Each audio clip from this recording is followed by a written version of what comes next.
me trying to hold all these books, but I'm too weak. But here we go.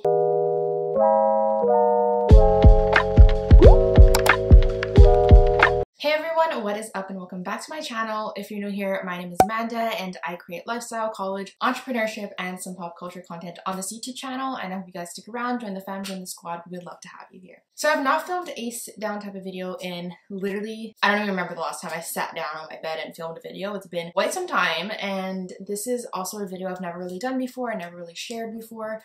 But it's going to be a book video, and I don't know, I've been getting really into reading recently. I used to be a big reader like in high school. Then with my ADD, it kind of like took over me. It's really hard to read when you have ADD. If you have ADD and you experience that, you know what I'm talking about. It's difficult, it's hard. I would always like reread the same page like 6 times because I wasn't able to just sit there and read it and like really comprehend and understand everything going on. So I've kind of trained my brain and like been able to read again. And I've fallen in love with certain authors, certain books, certain styles, and I kind of wanted to share with you guys today some of the books I recently have been reading and what I thought about them, and also some books that are my to be read and what I'm currently reading. So let me pull up my Goodreads so I can read you guys my like reviews that I wrote. So this is not going to be any spoilers in any way. I'm just gonna literally tell you the book I read the back, and then say like what my review was, because I don't want to have like any spoilers on here. So just start. We got Verity by Colleen Hoover. This was such a good book. I rated it a 5 out of 5 on Goodreads. I said I did not expect the ending. I think the ending was for us to make our own judgments, and I don't even know where I stand with all of it. If you read this, you know what I mean. A really good read and had me itching to know more. So I'll read you a bit of like the back.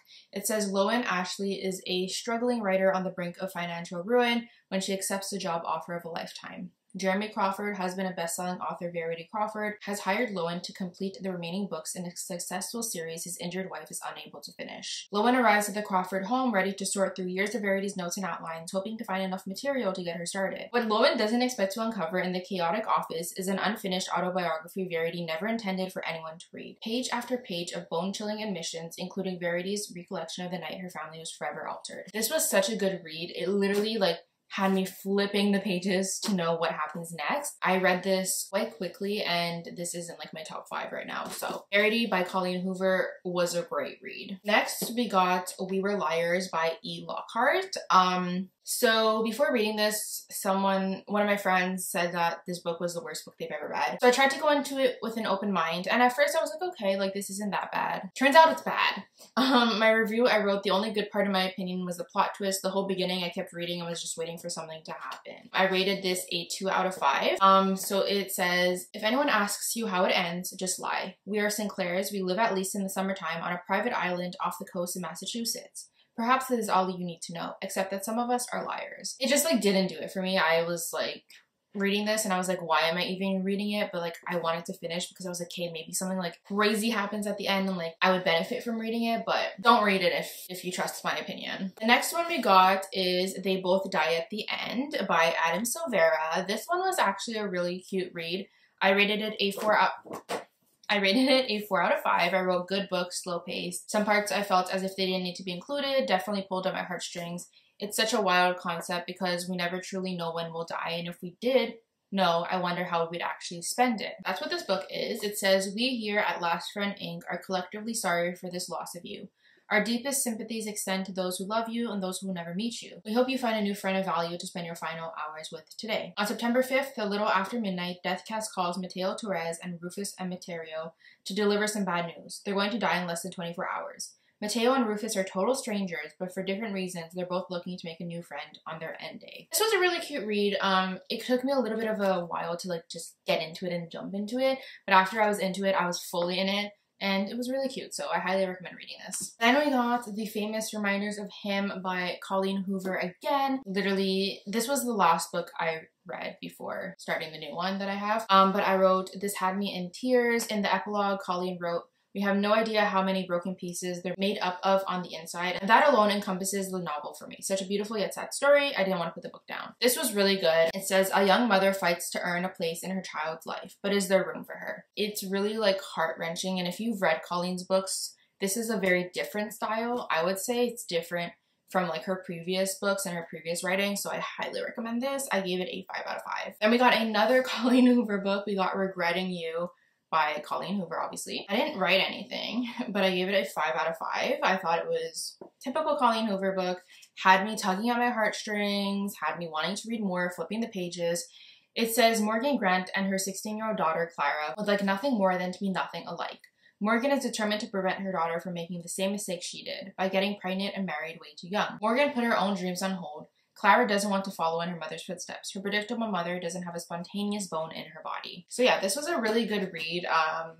There was some things I was like, oh, like I wish I knew like more about this, but it was a really good read, had me flipping the pages continuously, and I loved it. Next, we got the famous Malibu Rising by Jenkins Reid. Let me find my review for this one. Took me a little while to get into, and I feel like there were too many characters at times that I got a little lost. Overall, good storyline, and the ending was not what I expected. Definitely a good read.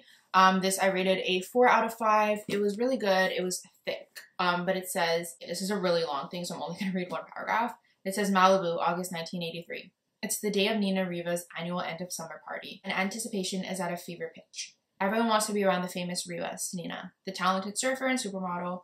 Brothers Jay and Hud, one a championship surfer, the other a renowned photographer, and their adored baby sister, Kit.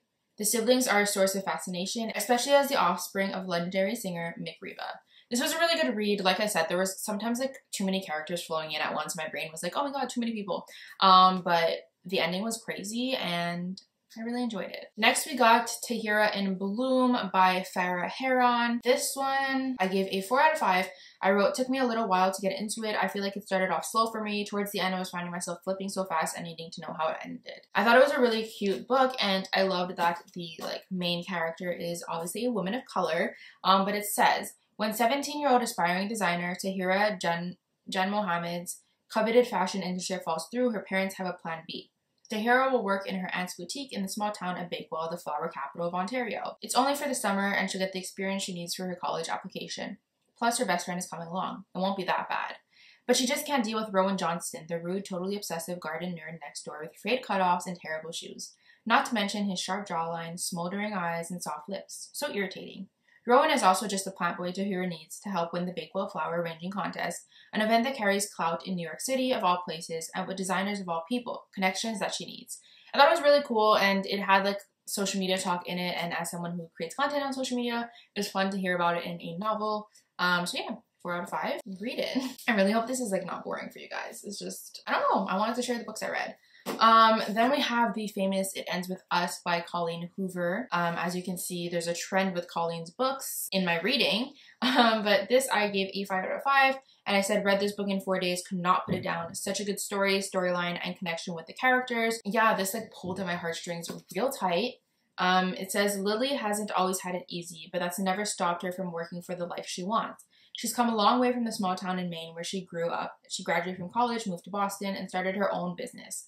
So when she feels a spark with a gorgeous neurosurgeon named Ryle Kinsad, or Sade, everything in Lily's life subtly seems almost too good to be true. Ryle is assertive, stubborn, maybe even a little arrogant. He's also sensitive, brilliant, and has a total soft spot for Lily. But Ryle's complete aversion to relationships is disturbing. As questions about her new relationship overwhelm her, so do thoughts of Atlas Corrigan, her first love, and a link to the past she left behind. This is crazy because there's also a new book coming out. I don't remember when, maybe November. And I think it's called It Starts With Us. So it's a sequel to this one. So get your hands on this. I really, really enjoyed it. And like I said, I read it in 4 days, which is unlike me. So get yourself that book. And yeah, I rated it a 5 out of 5. I got Layla by who else than Colleen Hoover. This one I said, lead sucks. I felt bad for Willow, Layla, and even Sable. To be honest, I wasn't expecting the twist, and I always love what Colleen writes. This does have a lot of triggering topics though. I also am always interested in afterlife and what happens to us. I think it's interesting to think about how we were born with no memories, even though we formed for 9 months. I always wonder what happens after death. Maybe I enjoyed this book because it made me think about those things. I gave this a 4 out of 5. It was a really interesting read. Like I said, it does have triggering topics in it, like abuse and stuff. So if that triggers you, please don't read it. But it says, when Leeds meets Layla, he's convinced he'll spend the rest of his life with her, until an unexpected attack leaves Layla fighting for her life. After weeks in the hospital, Layla recovers physically, but the emotional and mental scarring has altered the woman Leeds fell in love with. In order to put the relationship back on track, Leeds whisks Layla away to the bed and breakfast where they first met. Once they arrive, Layla's behavior takes a bizarre turn, and that's just one of the many inexplicable occurrences. It was a really interesting read, had so many plot twists, and I was like literally flipping the pages because I needed to know what happened next. So definitely recommend this one. Then we got the famous The Seven Husbands of Evelyn Hugo by Jenkins Reid. This is the first book I read when I started getting back into reading because my friend Andrea, that I actually met at a Madison Beer concert, recommended this book, and I bought it and I read it so freaking quickly. I gave this a 5 out of 5 and I wrote, really enjoyed this. I'm usually a slow reader, so reading this within a week means I really enjoyed it.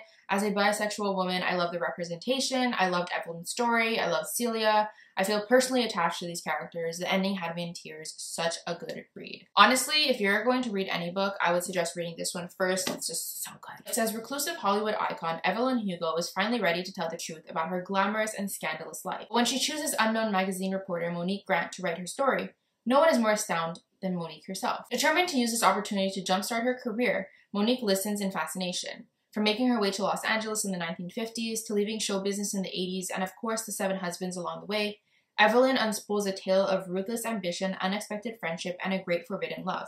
But as Evelyn's story nears its conclusion, it becomes clear that her life intersects with Monique's own in tragic and irreversible ways. This was amazing. Highly recommend. If you read it, let me know. It's so good. We're almost done. Next we have November 9th by Colleen Hoover. This one I gave a 5 out of 5, and I said this book makes me feel so much pain, sadness, and happiness all in one. Some plot twists, romance, and sadness, definitely a must read. I don't know, something about Colleen's books get me reading. I don't know. It says Fallon meets Ben, an aspiring novelist, the day of her scheduled cross-country move. Their untimely attraction leads them to spend Fallon's last day in LA together, and her eventful life becomes the creative inspiration Ben has always sought for his novel. Over time and amidst the various relationships and tribulations of their own separate lives, they continue to meet on the same date every year, until one day Fallon becomes unsure if Ben has been telling her the truth or fabricating a perfect reality for the sake of the ultimate plot twist. This book really did have an ultimate plot twist. Like, when I got to the plot twist, I was like, are you freaking kidding me?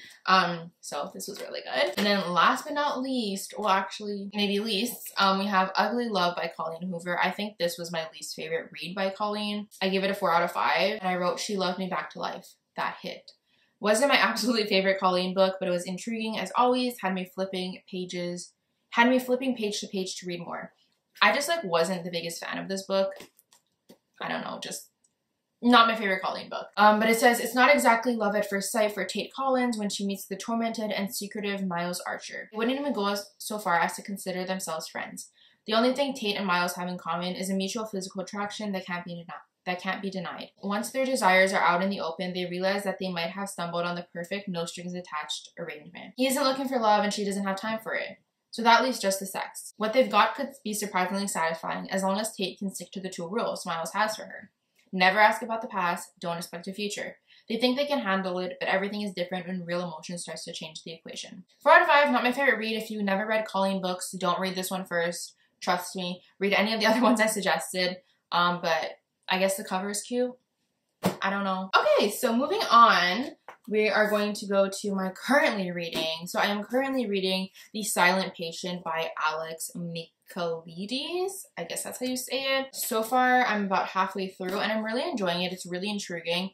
So it says Alicia Burenson's life is seemingly perfect. Until one night when her husband Gabriel returns home late from work and Alicia shoots him 5 times in the face and then never speaks another word. Alicia's refusal to talk or give any kind of explanation turns a domestic tragedy into a mystery that captures the public imagination. And she, the silent patient, is hidden away from the tabloids at the Grove, a secure psychiatric unit in North London. Criminal psychotherapist Theo Faber is captivated by Alicia's story and jumps at the opportunity to work with her. His determination to get her to talk and unravel the mystery of why she shot her husband will take him down a path more unexpected and more terrifying than he ever imagined. So far, it's really good. It got me flipping the pages. I love a good mystery thriller, a good psychological mystery thriller. I don't know if that's the genre, but that's what I feel like it is. So far, really good. Like I said, I'm halfway through.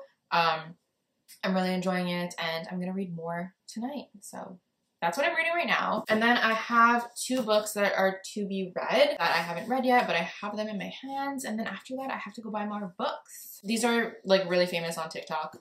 We got People We Meet on Vacation by Emily. Where's her full name? It's covered here.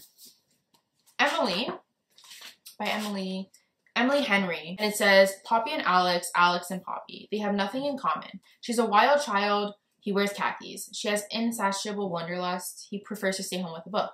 And somehow, ever since the fateful car share home from college many years ago, they are the very best of friends. For most of the year, they live far apart. She's in New York City and he's in their small hometown. But every summer for a decade, they have taken one glorious week of vacation together. So I'm excited to read this because it's very popular on TikTok and my friend Taylor Wood said to read it. So yeah. And then we got The Hating Game by Sally Thorne, and it's actually been made into a movie already. So I'm going to read it and then watch the movie because I want to compare. But it says, Lucy Hutton and Joshua Templeman hate each other. Not dislike, not begrudgingly tolerate. I don't think I said that right. Hate. And they have no problems displaying their feelings through a series of ritualistic passive-aggressive maneuvers as they sit across from each other, executive assistants to co-CEOs of a publishing company. Lucy can't understand Joshua's joyless, uptight, meticulous approach to his job. Joshua is clearly baffled by Lucy's overly bright clothes, quirkiness, and Pollyanna attitude. Now that they're up for the same promotion, their battle of wills has come to a head and Lucy refuses to back down when their latest game could cost her dream job. But the tension between Lucy and Joshua has already reached its boiling point, and Lucy is discovering that maybe she doesn't hate Joshua, and maybe he doesn't hate her either, or maybe this is just another game. So I'm excited to read this. But yeah, that is what I've read, what I'm reading, and what I have to read. These are a lot of books, and I don't know, I kind of want to share more of like my book reading journey on this channel because I don't know, fits into the lifestyle category and it's something that I've incorporated into my lifestyle more. So yeah, I hope you guys enjoyed this. Please comment down below any book suggestions you might have for me. I have a Goodreads, so I just keep adding stuff to there, and when I go shopping for books, I literally just go on my Goodreads and I'm like, okay, this is what I want. But yeah, comment anything about books, if you've read any of these, if any of these are your favorites, what you thought of some of these, if you have different thoughts than I had for some of these, and comment any books that you think I should read. But thank you guys so much for watching this video. I really hope you guys enjoyed it. If you did, please give it a big thumbs up and subscribe to me below, and I will see you guys next time. Bye guys!